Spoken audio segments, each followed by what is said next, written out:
Boa noite, meu povo! Quanto tempo, hein, que a gente não se encontra só aqui no Instagram. Pois é, aqui estou para um papo muito legal com Ana Paula Gonçalves, jornalista, escritora, acadêmica. Ana Paula lançou um livro super bacana, que eu estou tentando fixar, meu comentário fixei, que está aqui. Olha aqui que legal. O Brasil mostra sua cara, vale tudo, a telenovela que escancarou a elite e a corrupção do Brasil. Muito bacana. É um livro advendo fruto da tese de doutorado dela. Ela é pesquisadora da PUC-Rio. E a gente vai conversar sobre esse livro, também sobre Vale Tudo. E se der tempo, né, sobre o remake também. Vai dar tempo sim. Então vamos chegando. Não esquece de dar o like, não esquece de apertar o coraçãozinho. Não esquece de avisar os amigos, os parentes, viu? E esperando só a Ana Paula. Deixa eu ver se a Ana Paula já chegou. @leituras de Ana. Cadê a Ana Paula pra gente começar esse papo? Oi, Marcos Loureiro. Bem-vindo, Marcos Loureiro. É fã de Vale Tudo, Marcos Loureiro? Conta aí pra mim. Ana Aparecida entrou também. Joana Moraes, bem-vinda. Carla Patrícia, minha amiga Carla Patrícia. Ela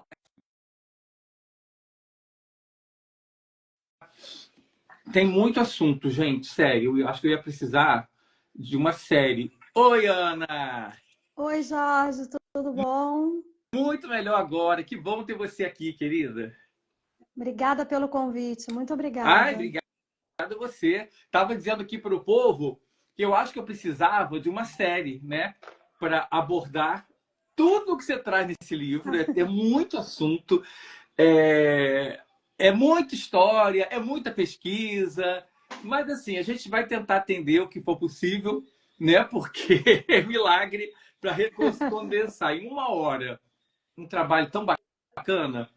Então, assim, obrigado, seja Obrigada a bem-vinda. você. E avisa ao povo, quem tiver pergunta, na medida do possível, eu vou respondendo, viu? Do contrário, qualquer pergunta que vocês queiram mandar também, eu envio depois para a Ana Paula, a gente reparte para vocês. Bem-vinda, Ana. Obrigada, muito obrigada pelo convite, pelo carinho. Realmente o livro foi muito gostoso de fazer, de pesquisar, e tem muita curiosidade, muita história da telenovela, do Brasil da época, né? Que é uma paixão minha de falar realmente, de estudar o Brasil da década de final de 1980, 1990, que eu acho que explica muito o que a gente está vivendo hoje, o Brasil de hoje, né? Com certeza. Agora, assim, eu queria voltar um pouquinho mais atrás, porque quando Vale Tudo passou, você tinha 12 anos, Uhum. né? Mas, como todo mundo que assistia a novela, apesar de você tão jovem, já criou um fascínio na alma daquela criança, daquela alminha que estava se formando, começando a se formar naquele momento. Qual foi o impacto que Vale Tudo trouxe para Ana Paula menina? O primeiro impacto, qual foi? Olha, dizem que as memórias afetivas com relação à música, a coisas que ficam na memória, surgem a partir dos 12 aos 18, 17, 18 anos. E é muito interessante que eu lembro de Vale Tudo com muito carinho duas coisas específicas. A trilha sonora, que na época eram os LPs, né, que a galera de hoje nem conhece, e eu lembro de ter ganho de aniversário da minha melhor amiga, a gente trocou. Eu dei para ela o LP de Vale Tudo e ela me deu o LP de Vale Tudo também. E a gente trocou e eram as músicas, né? E a personagem da Solange, que eu era apaixonada, e a gente brincava ali com 12, 13 anos, brincava, e todo mundo queria ser a Solange, queria ser a Cherry, e isso ficou muito na minha memória, assim, as roupas dela, e eu tinha uma lembrança afetiva muito grande sobre Vale Tudo. Ela foi uma novela que não foi reprisada, se eu não me engano, na Vale a Pena Ver de Novo, até por conta da faixa etária dela, né? E ela vai ser reprisada já quase 30 anos depois no Viva. E aí, É. quando eu vi que ia ser reprisada, eu fiquei muito animada. E as pessoas que trabalhavam comigo nem conheciam. E eu falava, gente, vocês têm que se ver que toda vilã para mim era Maria de Fátima. Era Maria de Fátima. Aí eu falava, vai vender a casa da mãe, vai morar no Copacabana Palace. Eu achava aquilo genial. Enfim, eu tenho muitas recordações boas. Antes de fazer a pesquisa, antes de saber que estudar Vale Tudo, ela já tinha essa presença afetiva na vida, né? Você conta isso no livro, né? Que você tentou convencer o Sim, povo do sim. trabalho a ver a novela. Eles não sabiam que era Lídia Bronze. pode? Mas assim, tem toda uma geração que não sabia quem era Lídia Bronze, né? E é uma loucura, Menina, né? e Porque eu fui. ela era uma grande musa da época, Não, é a né? minha maior musa, minha e do Marcelo Rubens Paiva, tanto que ela tá infeliz ano velho, né? Eu amo. Até hoje eu sou líder de Lídia Bronze Maníaco, fiz uma entrevista, uma live com o Cássio Gabos Mendes. Aí, para não parecer o louco, eu no final da live, no final da live, eu falei, ai, Cássio, eu tenho que te confessar uma coisa, que eu virei jornalista, de certa forma, por causa de Lídia Bronze. Porque eu queria ser Olha. cineasta, eu queria ganhar o Oscar, eu queria ser roteirista. E nesse momento que eu estava fazendo faculdade, não tinha cinema. Isso foi em 88 que eu estava fazendo faculdade, ano de Vale Tudo, inclusive. Não tinha cinema. Foi retomar em 94. Aí eu pensei, o que eu vou fazer? Aí lembrei da minha musa. Tinha sido jornalista em Baila Comigo, tinha sido jornalista em Vale Tudo, tinha sido jornalista em Corpo Santo. Eu falei, gente, é isso. Então, de certa forma, a televisão, a novela, a atriz me direcionou profissionalmente também. Aí eu contei isso para ele no final da live, né? Que Mas bacana. assim, e a memória afetiva ficou guardada ali. Aí, em 2010, você assistiu, acredito, ou viu Uhum, alguma coisa, algum com pedaço. certeza. Mas em que momento essa memória afetiva virou uma tese de doutorado? Então, como eu já contei em alguns lugares, eu não começo o doutorado, meu projeto, minha ideia não era estudar Vale Tudo. Era estudar as telenovelas, todas as, se eu não me engano, eu acho que foram 8 ou 9, eu já não lembro mais, todas as telenovelas que tinham sido exibidas no período entre a abertura política, que era ali 1985, o final da ditadura militar, até a eleição do Collor, que era a consolidação da democracia, né? Uhum. A volta das eleições e tudo. E aí tinha nesse meio a Constituinte, uma época assim muito rica de história do Brasil e que a gente não tem muitos documentos, assim, muitos livros sobre o assunto. Agora recentemente até tem mais, mas quando eu começo o doutorado não tinha tanto. E eu queria estudar aquilo a partir do ponto de vista do audiovisual. Estudando televisão e estudando Brasil, a gente chega à conclusão que naquela época é óbvio que a telenovela, especificamente da TV Globo, era onipresente, né? Todo mundo, o meu livro ele tem umas passagens, uma parte que eu estudo os jornais da época e os jornais eles vão se pautando pela telenovela, as pessoas paravam realmente para discutir a novela, era uma coisa que até é difícil de explicar realmente para essa geração mais nova, que tem um acesso a muitos outros produtos e não tem essa onipresença de um Ibope absurdo, de um dia comum dar 50 pontos de Ibope, 55, que foi o dia que o Afonso descobre, que pega a Maria de Fátima, foi um dia de semana e foi uma audiência absurda, que hoje a gente não consegue nem imaginar por conta do outro momento da televisão. E aí eu começo a estudar todas essas telenovelas. Eu fiquei os 2 primeiros anos estudando muito Brasil, pensamento social brasileiro, para poder chegar no que era o brasileiro daquela época, quem era o brasileiro que assistia a telenovela naquela época. E quanto mais eu estudava, quanto mais eu pesquisava as telenovelas e a televisão, mais eu via que as telenovelas da época eram muito importantes para estudar socialmente, são novelas que valem a pena ser estudadas, é óbvio, mas nenhuma falava o que eu queria explicar, que era, a não ser Vale Tudo, que era a questão de como a população vivia mesmo naquela época, a questão da inflação, da corrupção, da esperança de que as coisas podiam melhorar ou não, das crises. E aí eu cheguei para minha orientadora, para a Tatiana, e falei um dia, olha, Tati, eu estou estudando as outras novelas, estou fazendo o quadro das novelas, mas eu só consigo pensar em Vale Tudo. Eu acho que Vale Tudo pode ser o recorte que eu preciso, porque eu acho que ali está tudo, tá tudo que eu quero estudar e pensar, porque, por exemplo, a partir dos personagens, eu vou pensando sobre o jeitinho brasileiro, a questão da ética, dos valores, de como se forma a nossa cidadania, tudo isso eu vou pensando ali a partir das coisas que surgem na novela.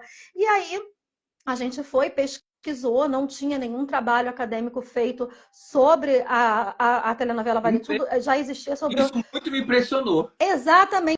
já tínhamos sobre o Gilberto Braga, que eu gosto muito, que era assim, que seria uma tese interessante, por conta de Anos Rebeldes, Anos Dourados, mas já existem trabalhos ótimos, inclusive, sobre o Gilberto Braga, mas não tinha sobre Vale Tudo. Eu falei, gente, poxa, vai ser. E Tava me aí eu começo, esperando. estava me esperando, e assim, foi um prazer imenso. Eu até tive uma professora, pesquisadora, que eu adoro, que eu gosto muito, mas que ela falou para mim, numa crítica positiva, né, para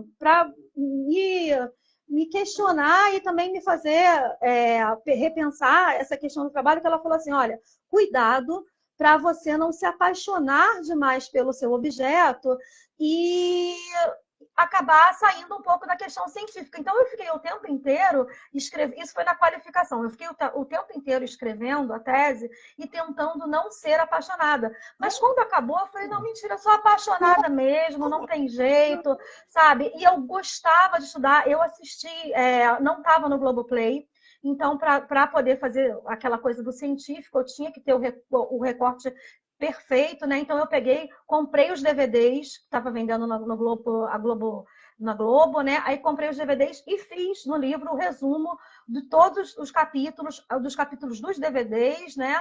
E a partir dali eu ia analisando os discursos, as coisas. Então eu confesso que eu começo já, eu até falo no início que o Gilberto Velho, que era um antropólogo que eu admiro muito, que eu gostava demais, ele falava, ele estudava a própria sociedade dele. E ele dizia que era muito difícil você ser imparcial estudando a sua sociedade, estudando o objeto que você vive, que você convive. E para mim era isso. Estudar Vale Tudo, de certa forma, era também voltar lá na Ana Paula de 12 anos, naquela época que todo mundo na minha família assistia telenovela, e voltar lá nas minhas avós, nas minhas bisas, todo mundo que via novela. Então isso para mim foi um grande desafio.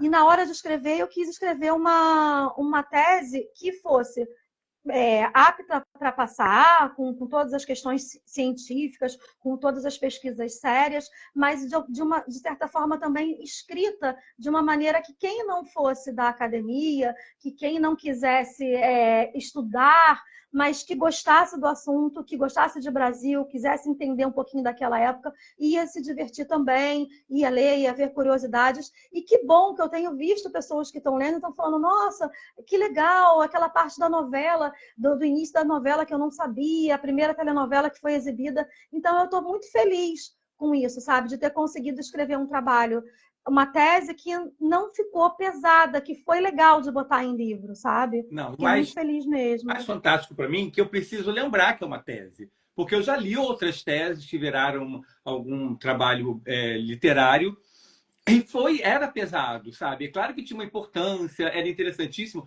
mas para uma leitura diária era uma coisa pesada. Gente, eu preciso lembrar que isso é uma tese. Que Isso aqui bom. é um livro, é saborosíssimo, porque ela tem toda a parte científica, estudiosa, ela tem uma linguagem que é uma linguagem acadêmica, mas não é academicista.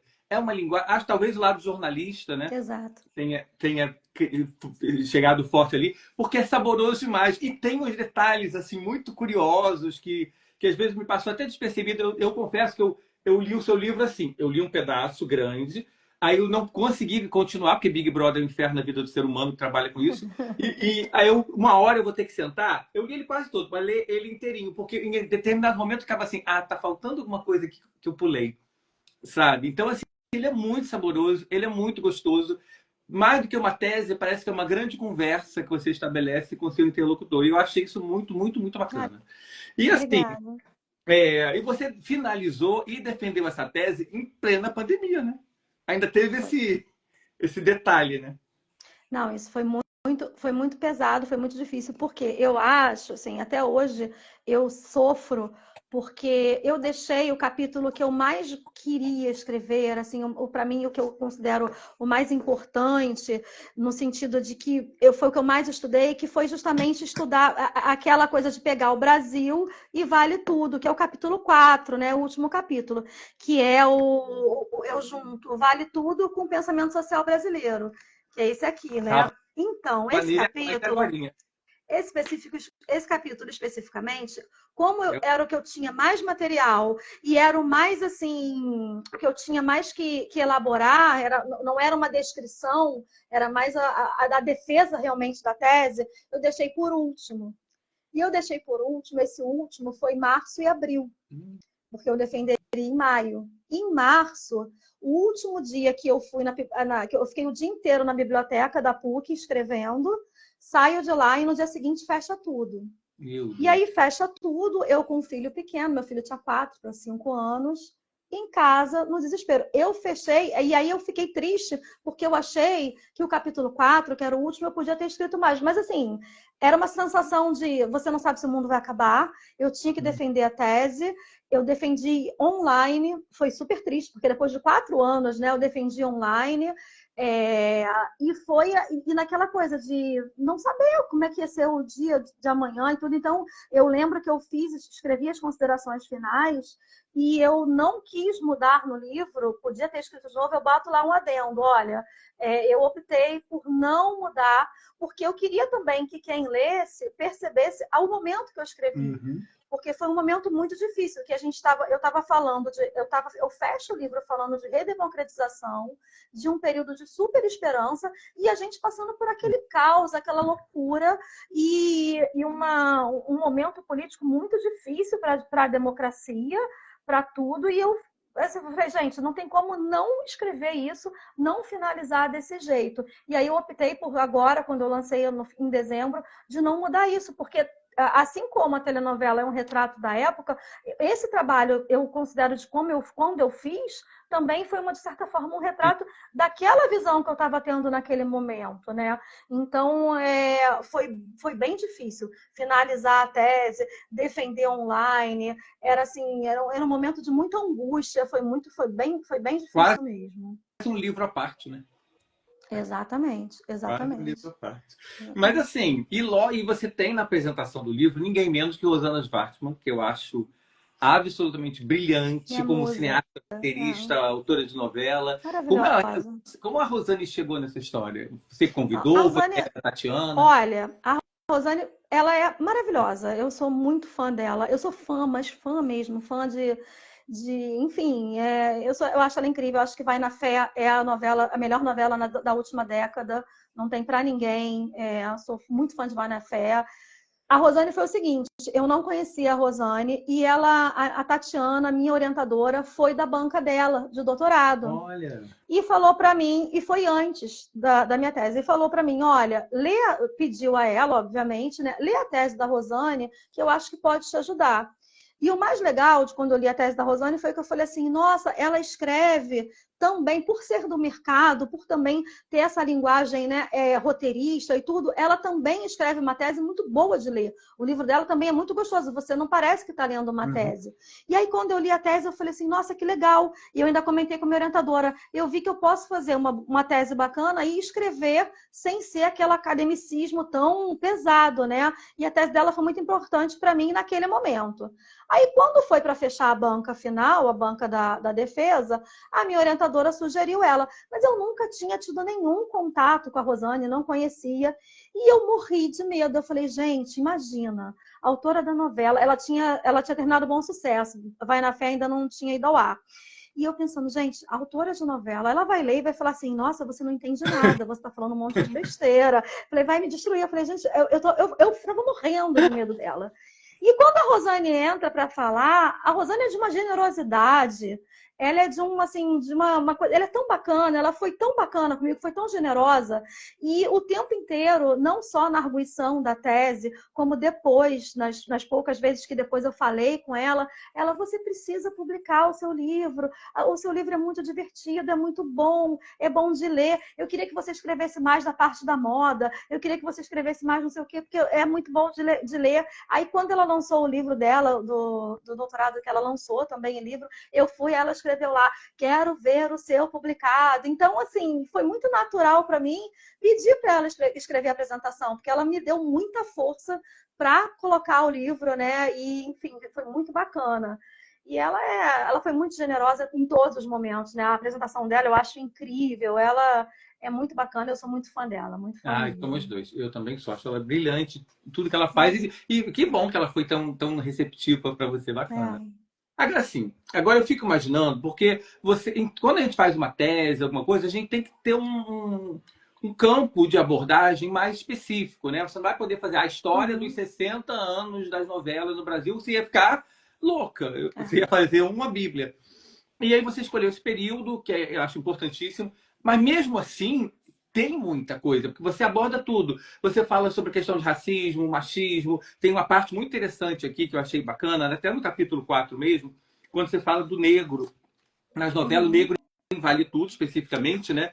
Que havia quase nenhuma representatividade. Você cita Thaís Araújo em Da Cor do Pecado como uma atriz que foi pontificando e abrindo esse caminho com mais força. E agora Thaís Araújo é a Helena, Exatamente. é a Helena, ó, a A Raquel, Raquel. a Helena, ó, é a Raquel. E aí uma coisa que falaram na coletiva da novela, eu acho que foi até a Manuela Dias que virou e falou assim, gente, a Raquel sempre foi preta. A Raquel era, Para mim também. ela Para só não mim também. porque né, era 88. Exato, Você exato. acha também? Não, com certeza. E eu acho que em algum momento eu falo nas considerações finais que na minha pesquisa, na minha percepção, em 2020, 2021, que foi naquele momento, eu não conseguiria imaginar uma Helena branca. Porque tudo que a gente tem conquistado a Olha, duras Helena penas e Helena, olha se só, passei. você falou, você passou. É impressionante, né? Não, uma Raquel. Papo de noveleiro, não adianta. Não adianta. Olha, o que a Helena está fazendo aqui, Que né?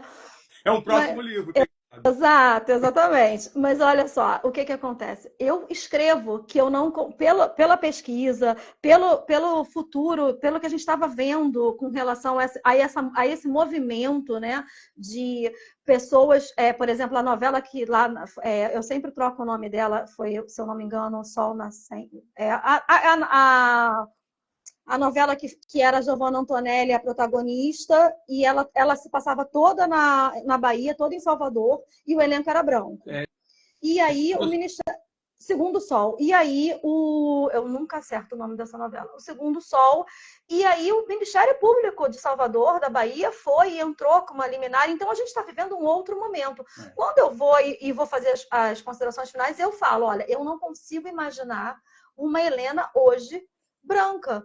Porque não. Aí teve uma pessoa que, numa dessas conversas que eu tive, que me perguntou: mas, poxa, não existem pessoas brancas, mulheres brancas, pobres, trabalhadoras? Claro que existem. Mas o que a gente está falando aqui é de uma representatividade de um Brasil que, em 88, 89, não por conta dos autores, não existia representatividade negra na televisão. O negro ele estava sempre na cozinha, ele estava sempre fazendo alguma coisa, e quando tinha uma grande.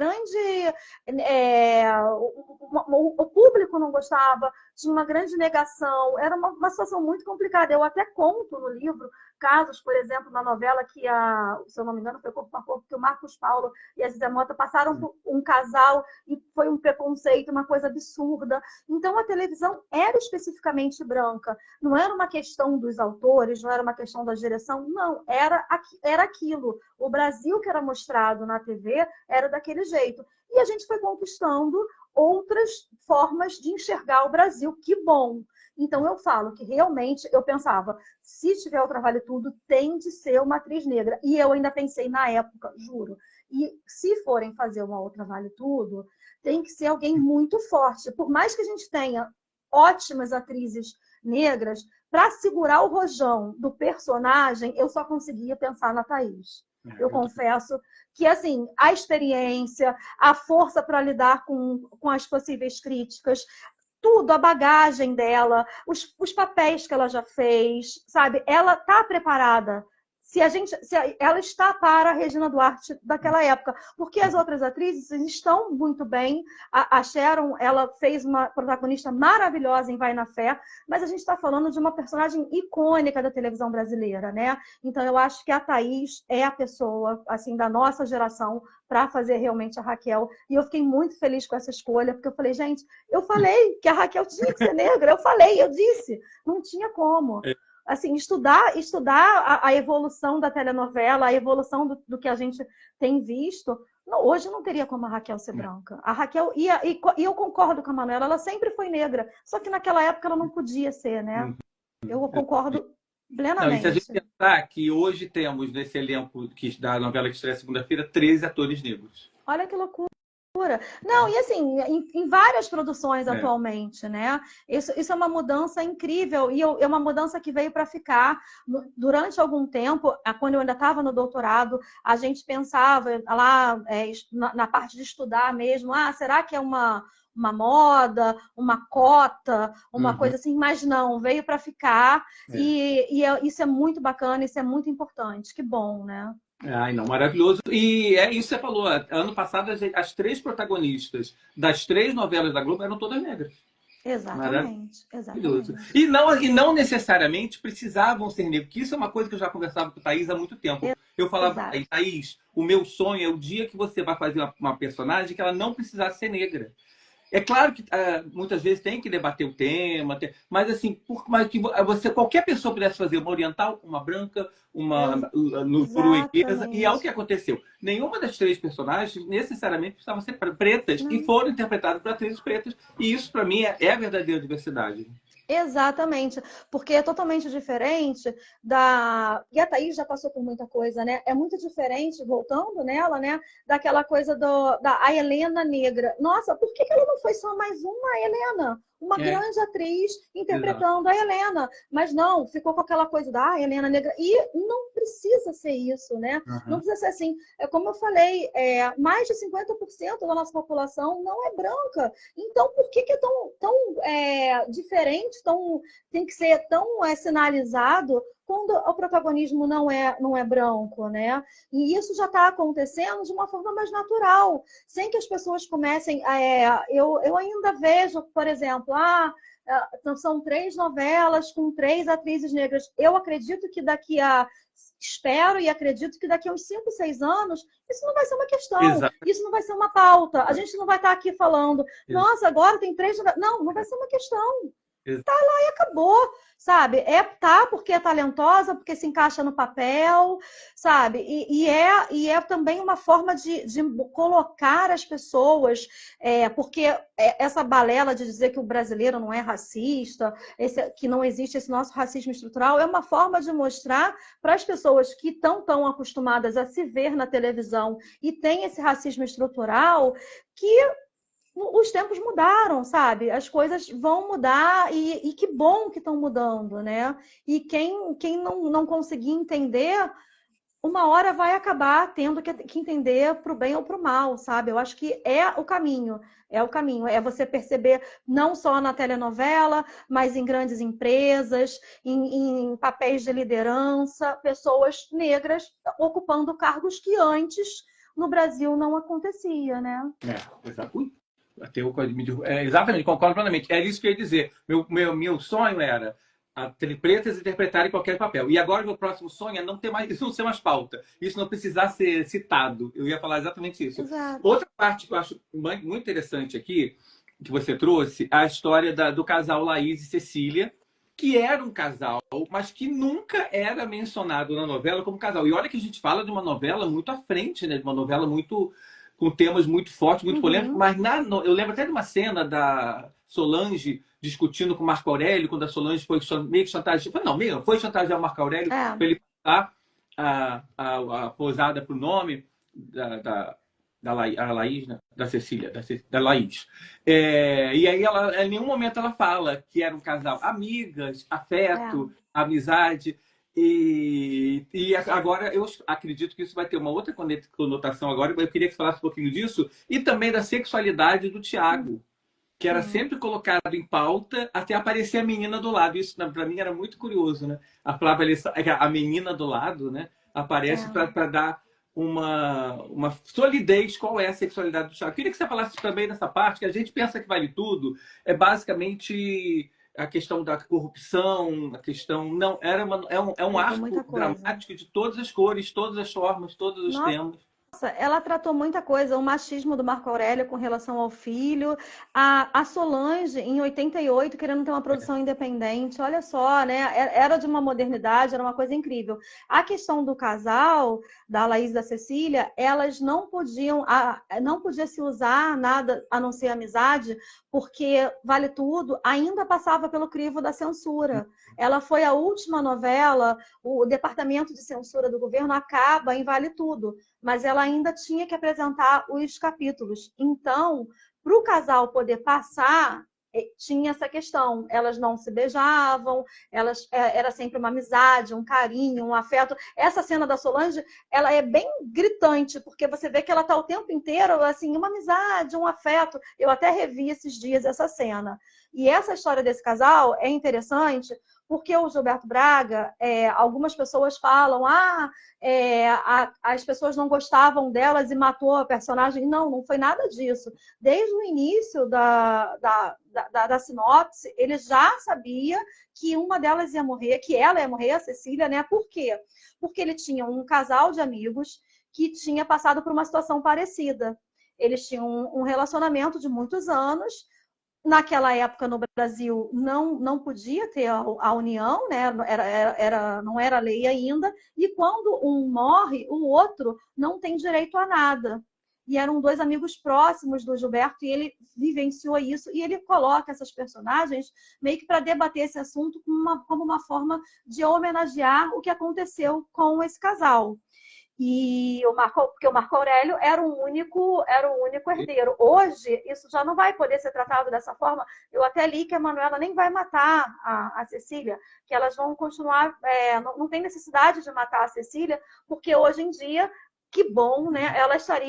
A Laís estaria amparada pela lei e ela teria direito à herança. Então, naquele momento, o Marco Aurélio junta todo o seu machismo e a sua maldade para dizer que não ia dividir, porque ele era o herdeiro, a irmã não era casada, e ele diz que não vai, só aceita quando é chantageado pela Solange.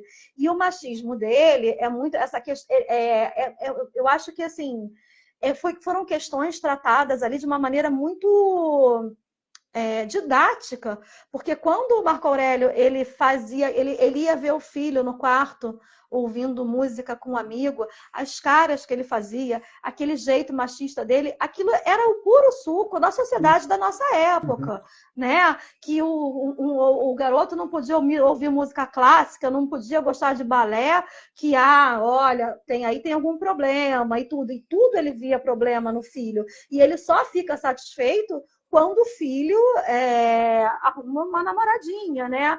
Então, a questão da sexualidade dele é trabalhada de uma maneira muito crítica também, que tudo, a impressão que eu tenho é que tudo em Vale Tudo é uma forma muito crítica, né? É a questão do Marco Aurélio ser machista, de questionar a sexualidade do filho de uma forma muito preconceituosa, sabe? Trata de etarismo. Olha só, a gente tem pouquíssimos casos em novela até hoje que tratam de etarismo. Tem o caso do Bartolomeu, que é o pai do Ivan, que é mandado embora por conta da idade, e aí entra um jornalista mais jovem, porque ia ganhar menos. Então, assim, por que eu acho que Vale Tudo é tão clássico, é tão bacana? Porque ela trata de tantos temas. A cada semana, uma semana a Laís morreu, aí a Solange está chantageando lá o Marco Aurélio por causa da pousada. Na outra, o Bartolomeu está deprimido porque foi mandado embora, e a questão da idade, da velhice. E aí vai, sabe? São várias temáticas que não ficavam só ali naquele núcleo da Raquel, da Maria de Fátima, do Ivan. É claro que tinha todo o arco do folhetim, o arco uma coisa meio de telenovela, mas também discutia nas entrelinhas, nos outros personagens, coisas bem bacanas, né? Coisas bem interessantes. Tem uma cena da empregada, quando a empregada é acusada de roubar a joia e ela é presa. Toda aquela cena também eu acho muito forte, muito didática, sabe? Que ela fala, mas a Constituinte não está aí dizendo que a gente pode dizer, não precisa dizer onde foi, eu não vou dizer, eu sou inocente. Então, era muito primoroso, era muito a ver, discutia demais com a sociedade e mexia com coisas que a gente estava acostumado a conviver. Quem não tinha, né, um tio, um pai que tivesse preconceito, tá ouvindo música clássica, tá ouvindo isso aí não é coisa de homem, sabe? Quem não tinha, né? E isso levado lá para a novela, né, era muito, muito importante. Eu acho que foram várias frentes ali, várias coisas, né? Isso tudo escancarado na cara do público. Desenhado, né? Elas Isso era o desenhavam, mais né? bacana e batia nas pessoas, as pessoas ficavam viciadas. Isso para mim é o mais fantástico da novela. Por quê? Em 2015, ele fez Babilônia, que para mim era uma novela que ele tentava resgatar um pouco do Vale Tudo, porque no Vale Tudo ele falou muito da corrupção, da Uhum. ganância. Em Babilônia ele começou a falar da farra das empreiteiras, que alguns anos depois, tudo aquilo que ele mostrava em Babilônia explodiu. Ele ali em Gilberto Braga, sempre genial, ele foi Antes do tempo. premonitório ali. Na verdade, Exatamente. ele já sabia, mas não tinha sido escancarado. E a novela fracassou. Inclusive, o primeiro beijo das idosas, no primeiro capítulo, as idosas lésbicas, né? A Fernanda Montenegro e a Natália Timber se beijaram no primeiro capítulo, foi um escândalo. O que você acha que acontece para, em 88, tudo isso ser escancarado na cara do público e ser, não digo bem aceito, mas ter viciado as pessoas na novela? E quando chega 2015, eu sei que está fora do seu estudo, Uhum. mas eu acho que você, em algum momento, pode ter pensado nisso. E quando chega 2015, isso é totalmente rechaçado. Então, quando eu estava estudando, uma coisa que, quando a gente falou de memória afetiva, quando passou Vale Tudo, a novela das 7 era Bebê a Bordo, que foi uma novela que eu gostei muito também, Mas também era naquela cantada. época. Então, e aí, quando eu estava, no livro eu coloco, né, que Bebê a Bordo foi exibida na época, as novelas que foram exibidas na época. E aí eu falo um pouco de Vale Tudo. Quando eu fui falar de Vale Tudo, eu descobri uma entrevista do Carlos Lombardi. Na verdade, não foi uma entrevista, foi um comentário no Twitter que eu acho que sintetiza um pouco isso que a gente está falando. Que ele ficou preocupado de ver Bebê a Bordo no Viva para pensar assim, como é que se a novela envelheceu mal. E aí ele diz assim, olha, não foi a novela que envelheceu mal, a gente que encaretou. Como é que eu via aquela época? Os programas que iam ao ar eram assim, a gente vinha, a novela, a televisão vinha de um período muito preso à ditadura e à censura. Então, nós tivemos um ápice de criatividade ali, que foi uma união de autores incríveis, e uma vontade de mostrar coisas que não eram mostradas na televisão. Eu costumo dizer, quando eu falo sobre esse assunto, que a televisão realmente encaretou. Você pensa que naquela época o programa que ia ao ar um dos programas que ia ao ar era Armação Ilimitada. Era um trisal que morava com um menor de idade, imagina, não, jamais hoje, com um menor de idade abandonado, todos na mesma casa, e TV pirata, aí você vê TV pirata, você vê assim, uma coisa que era uma liberdade de beber a bordo. Nossa, os dois irmãos não tinham a mesma namorada e moravam num galpão. A protagonista tinha 8 pais, tinham 8 homens que poderiam ser o pai da Heleninha, da menininha. Então, assim, era uma época de vanguarda da liberdade. Então, eu acho que a Globo, naquela época, a TV Globo, né, que a gente está falando aqui da TV Globo, a TV Globo, ela não tinha uma censura do governo, mas depois, ao longo dos anos, a impressão que eu tenho é que ela foi criando uma autocensura, uma necessidade, porque o que acontece? Isso é a minha teoria, né? As audiências vão começando a cair por conta da entrada da TV por assinatura, depois do streaming. Na época de Babilônia, se eu não me engano, não tinha streaming, mas já tinha TV por assinatura. Então, a telenovela vai perdendo sua posição.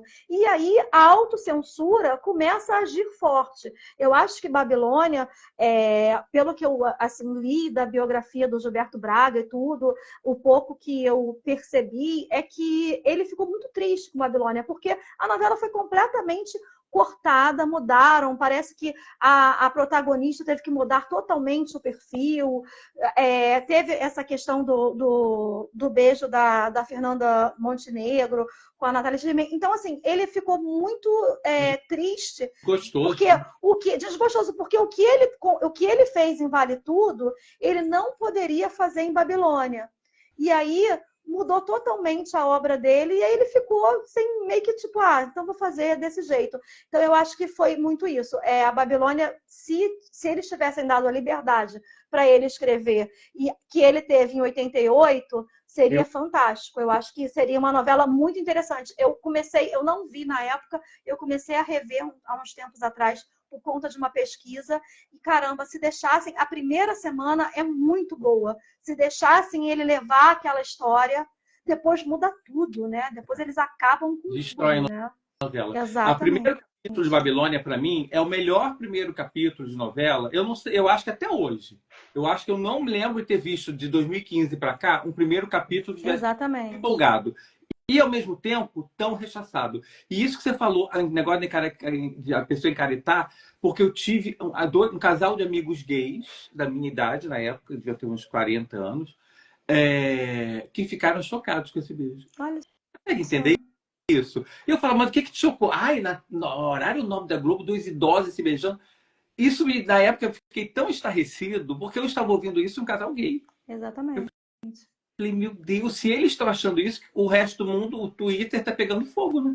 Não, aí você imagina que, assim, sempre foi uma grande questão o beijo gay, né? Sempre foi uma coisa muito pensada. Eu lembro que na época do Félix, que era a grande expectativa do beijo dele, né? Do beijo gay do Félix, eu lembro de estar dando aula e um aluno falar assim, gente, mas olha só, todo mundo está acostumado. Eu falei, olha só, todo mundo, você está pensando na sua bolha Rio-São Paulo.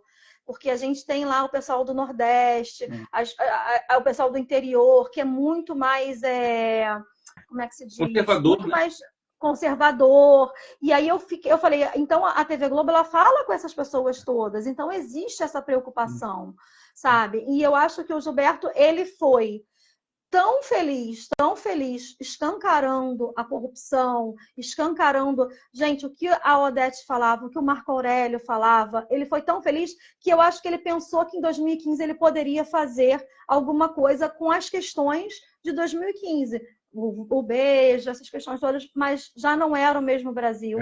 Já era um Brasil que já estava assistindo um Brasil muito mais evangélico, que é uma questão importante da gente pensar socialmente, que de 20, 30 anos para cá existem pesquisas que o Brasil, há uma projeção de que o Brasil daqui a uns 20 anos, se continuar nessa projeção, terá menos católicos e mais evangélicos. Então é um Brasil que está mudando de religião, mudando de costumes, e isso tudo foi o que pode ter acarretado essa mudança, e Babilônia, que poderia ter sido uma obra tal como Vale Tudo, para mostrar as coisas, não pôde ser. Né? Eu acho que, infelizmente, porque foi a última novela dele, né? Uma pena, né? Agora me diga uma coisa. Eu sei que não era seu objetivo esse, mas nas suas pesquisas, toda a dedicação que você entregou, você descobriu alguma coisa a respeito de Vale Tudo que você não tinha percebido, que tinha passado à margem, mas que foi bacana para você trabalhar em cima? Ou você trabalhou realmente em cima dos arquétipos principais que a novela já traz, e são muitos? Olha, talvez, com certeza, por conta da minha pesquisa e por conta de gostar muito do tema, de estudar, assim, eu estou sempre estudando esse tema, é sempre uma questão que a minha literatura é muito grande nesse assunto e tudo. Eu acredito que a questão do negro, da falta do negro na novela, era uma coisa que naquela época, lá aos 12 anos, e talvez se eu não tivesse essa leitura racial tão grande, eu deixaria passar batido, tá? Eu acho que, assim, é uma coisa que eu fiz questão de escrever, e na época, eu até cortei algumas coisas, porque eu tinha escrito muito, e aí eu vi que estava fugindo demais. Eu acho que essa foi a grande, para mim, do que você está me perguntando, questões que na época eu não teria percebido, não teria esse letramento racial, essa questão da questão racial e também por ter estudado muito o Brasil, de ter percebido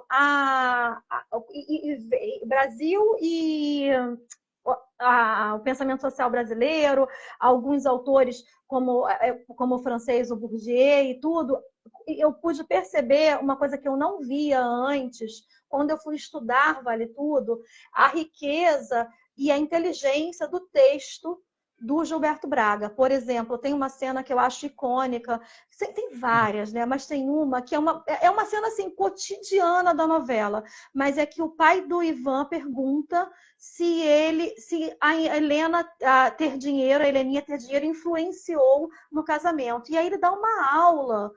Olha, o modo dela falar, a cultura dela, o jeito dela de observar uma tela, a questão da delicadeza com que ela fala, não tem como, ele fala, não tem como dissociar uma pessoa do dinheiro que ela tem, por conta da formação, a educação, tudo isso me encantou. E aí você fala, gente, isso é distinção, isso é Bourdieu puro, que eu não, antes de estudar, antes de estar no mestrado, no doutorado, eu jamais enxergaria dessa forma.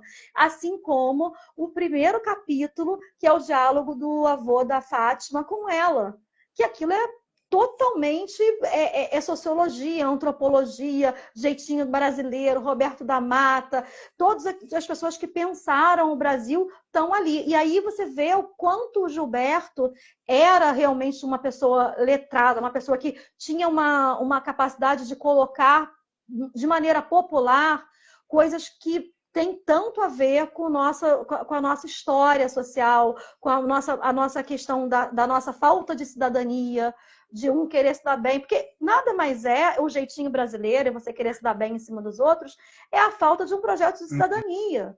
E isso é muito rico. Então, isso eu não teria visto se eu não tivesse realmente estudando academicamente.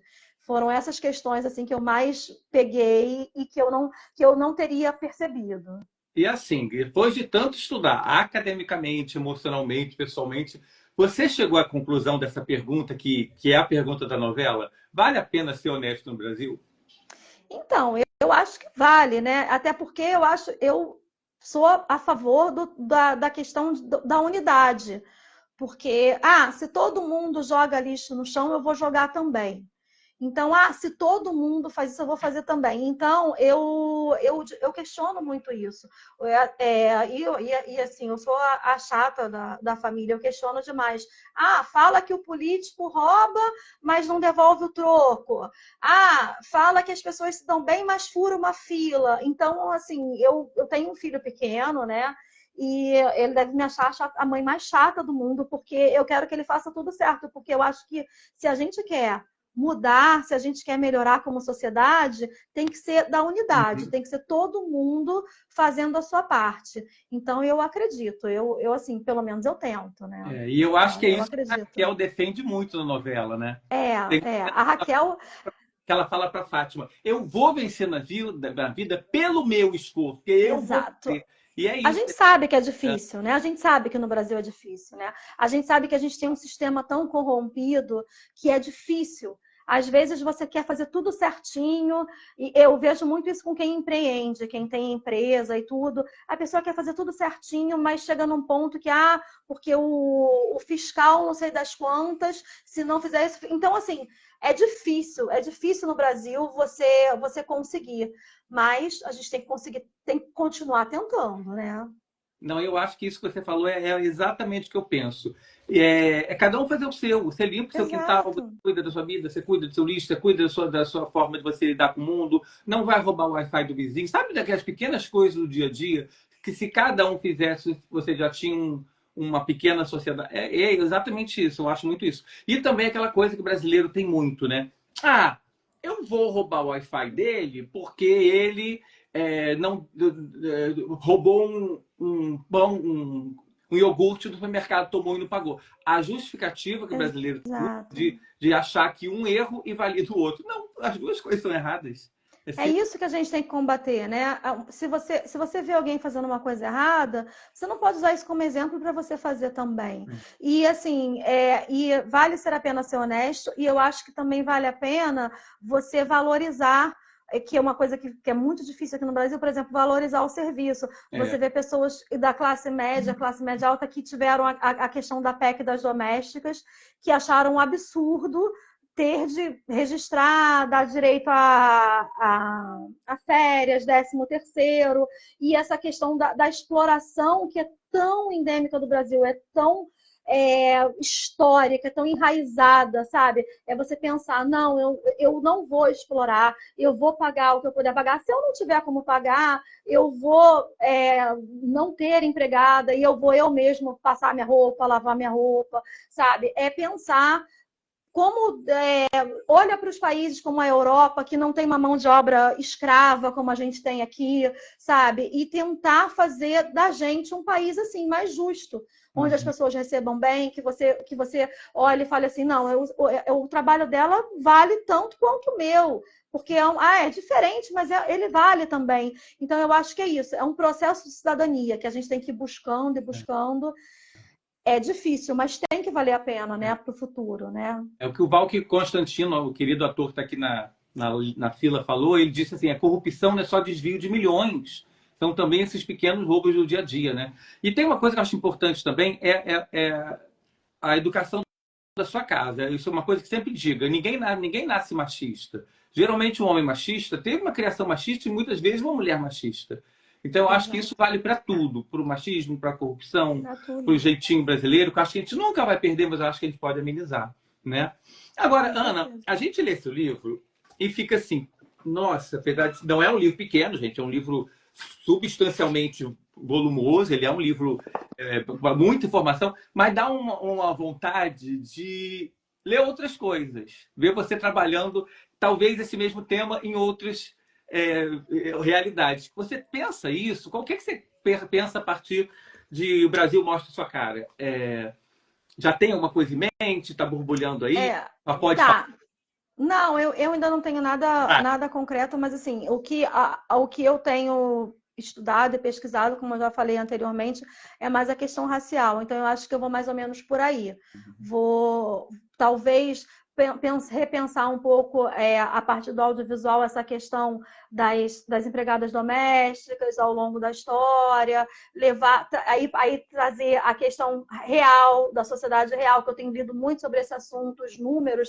Tem um livro incrível que é Os Números da Discriminação no Brasil, que fala sobre essa questão do emprego doméstico. Eu estou indo muito por esse caminho, ainda não tenho recorte, mas é mais ou menos por aí que eu estou pensando no próximo trabalho, no próximo Acho livro. incrível. Já estou curioso, já quero. Obrigada. E as expectativas para Nova Vale Tudo? Nossa. Como está a sua expectativa? Tem alguma coisa que você, assim, a gente está só olhando de longe, mas você tenha gostado muito? Eu acho que Thaís Araújo deve ser um desses tópicos. E o que você já não está com o pezinho atrás, assim, isso eu já não sei.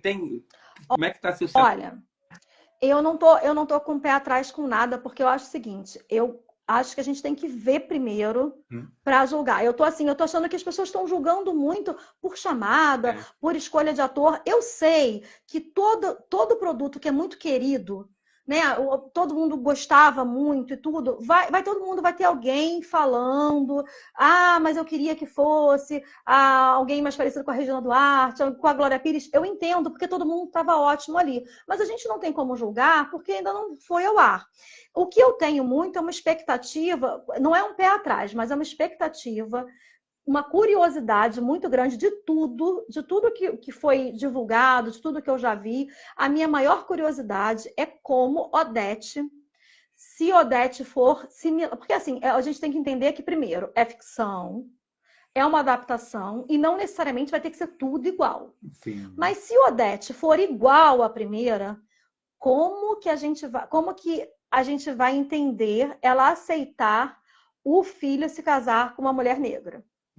Porque a Odete era muito racista, ela era muito preconceituosa, ela tinha horror de brasileiro. Então, assim, isso é uma questão que eu quero ver como é que vai ser conduzida, sabe?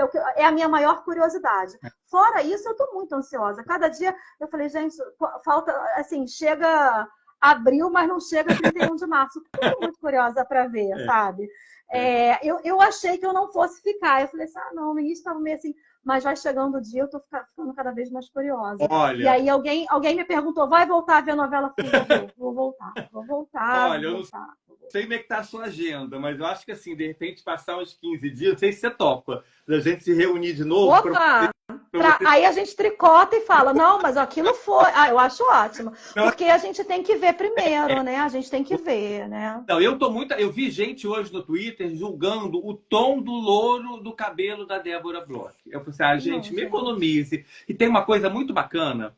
É claro que é inevitável as comparações, é inevitável as comparações. E eu perguntei para a Rosane, ó, a Manuela, e a Manuela falou: teremos cenas clássicas. Teremos Raquel vendendo sanduíche na praia. Teremos Raquel rasgando o vestido de Maria de Fátima. Teremos Solange dando tabefe na cara de Maria de Fátima, Tem jogando que ela no ter. chão. Teremos as cenas clássicas, isso também tem que ter.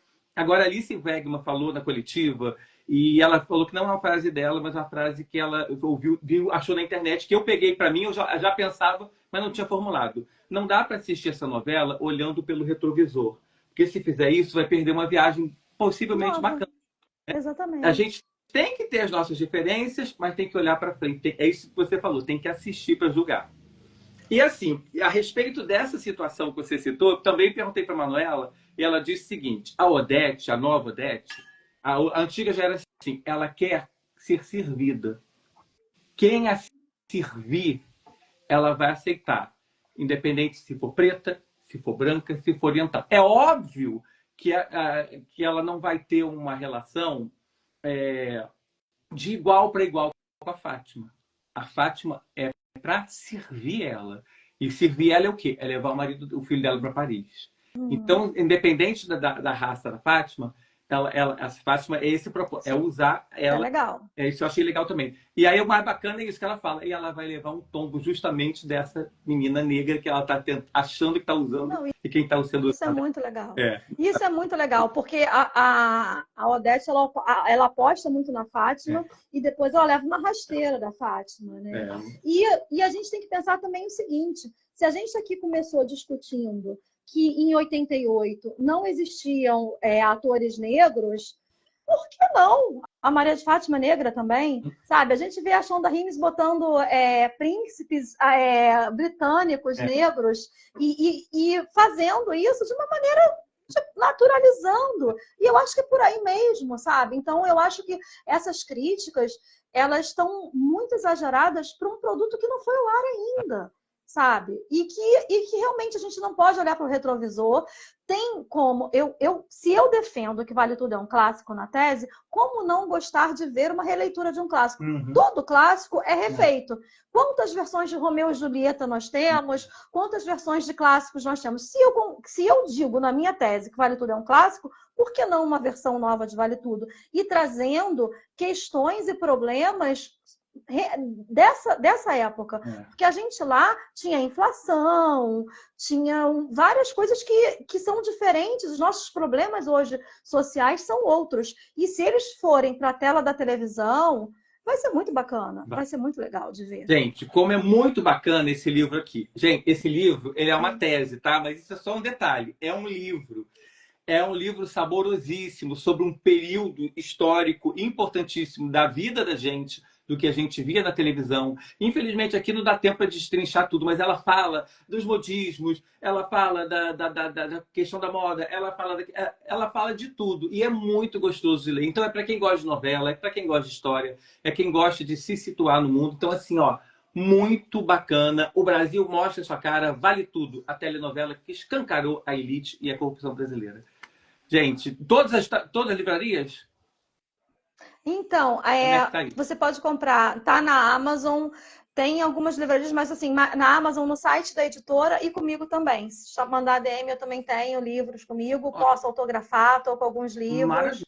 E assim, tem um monte de gente que pede e eu estou mandando autografado. Vai ser um prazer, vai ser ótimo. Leituras da Ana, corre lá no ela Leituras da Ana Paula. Ana Paula. Corre lá e vai conhecer. Se jogar Ana Paula Gonçalves também vai. Se jogar Ana Paula Gonçalves.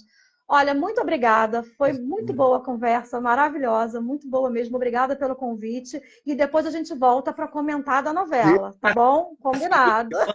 Já está assim Vamos, aí vai ser um tricô rasgado, viu? Ah, é. Aí a gente pega o tricô e começa, tá bom? Obrigado. Gente, a live fica salva, ela vai para o YouTube também daqui a pouco. E qualquer coisa, entre em contato, @leituras da Ana Paula. Fique em contato com ela. O perfil dela é muito gostoso também. E vamos ficar fuxicando lá, ver o que ela vai inventar daqui a pouco. Muito Obrigado. obrigada. Beijo. Boa noite. Obrigada a todo mundo. Beijo. Obrigada, Tchau, meu Jorge. Tchau. povo. Tchau.